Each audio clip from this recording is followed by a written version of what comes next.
Hello, I'm Design Guy. Let's make managing your emails on iPhone super easy and organized together.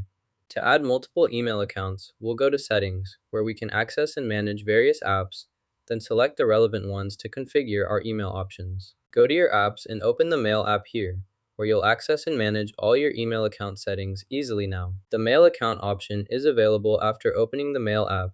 We will click there to proceed. Now we'll go to Add Account, where we'll enter our email address or ID to start setting up a new email account connection.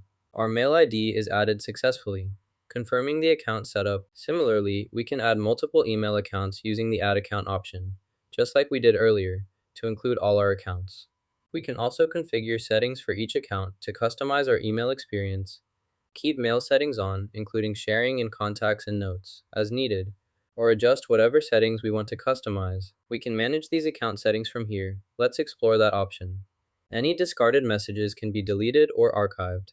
And now we'll explore our email signature, which we can customize to suit our needs. Our signatures can be included in every mail. For consistency, we can go in and individually set our preferences for each email account as needed now easily. Now you can manage multiple emails on your iOS device.